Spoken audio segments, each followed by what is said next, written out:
Good evening to all.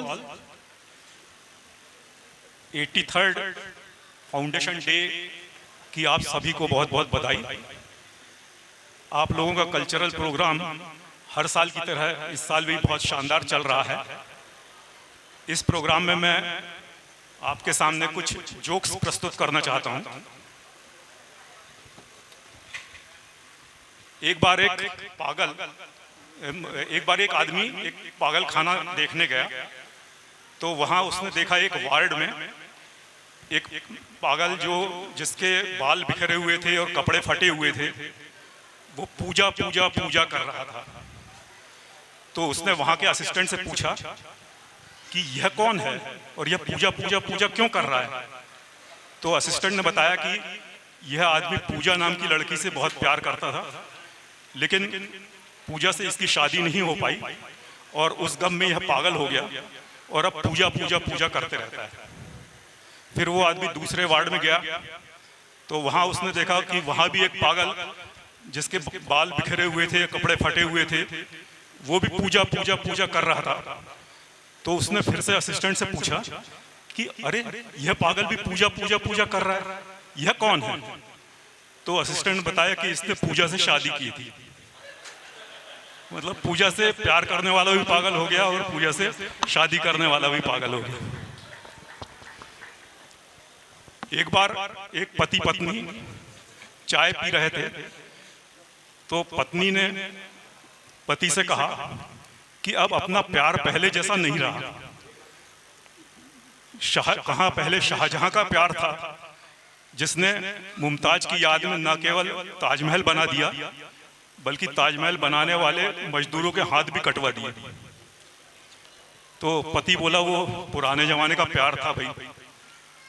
तो पत्नी बोली अच्छा वो सब छोड़ो, ये बताओ चाय कैसी बनी है, मैंने अपने हाथों से बड़े प्यार से बनाई है। तो पति बोला अरे रहने दो। तो पत्नी बोली नहीं बताओ। तो पति बोला सच बताऊं। तो पत्नी बोली हाँ बिल्कुल सच बताओ।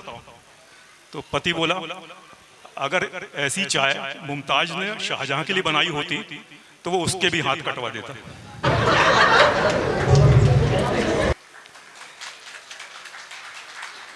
एक बार एक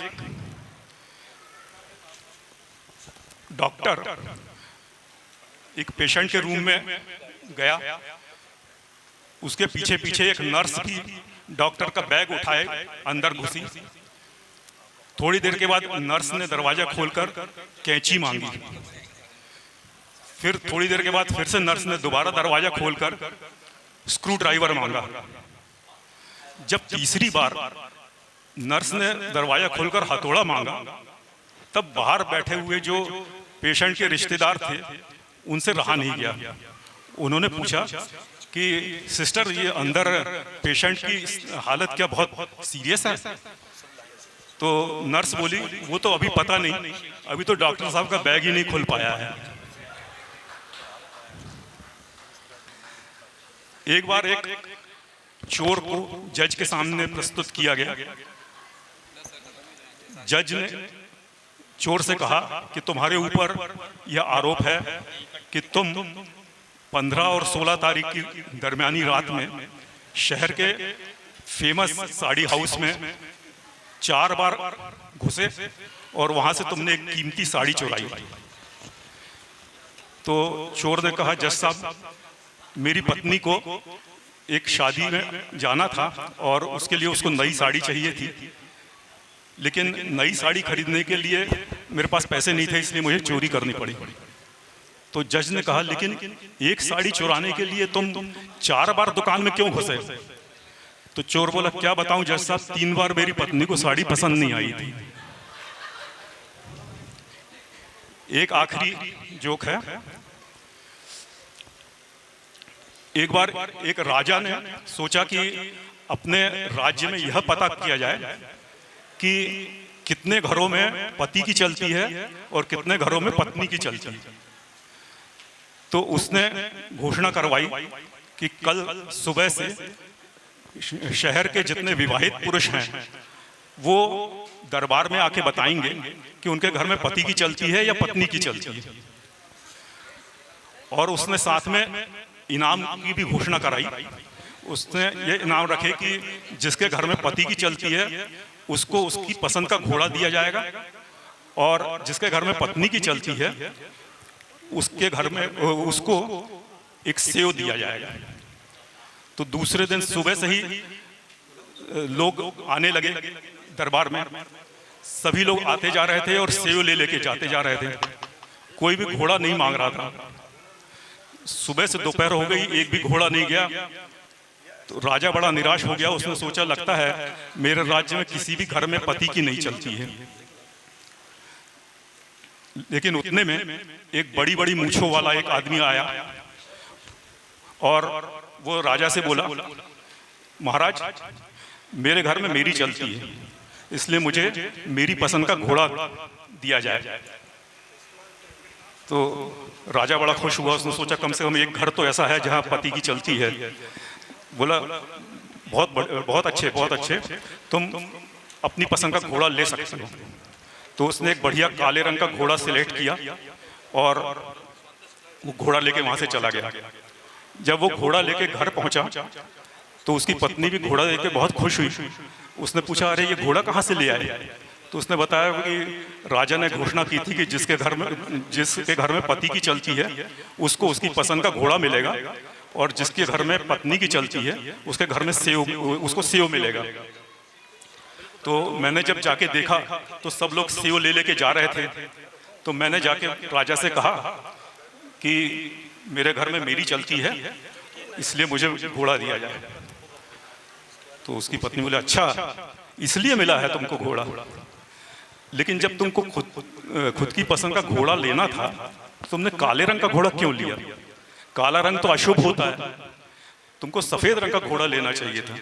सफेद रंग प्रगति का प्रतीक होता है। तो वो आदमी बोला, तो इसमें कौन सी बड़ी बात है, मैं अभी घोड़ा बदलवा के ले आता हूँ। तो वो घोड़ा लेके वापस दरबार में आ गया। तो राजा उसको वापस आया हुआ देख के बोला कि अरे तुम फिर से वापस आ गए, क्या घोड़ा पसंद नहीं आया?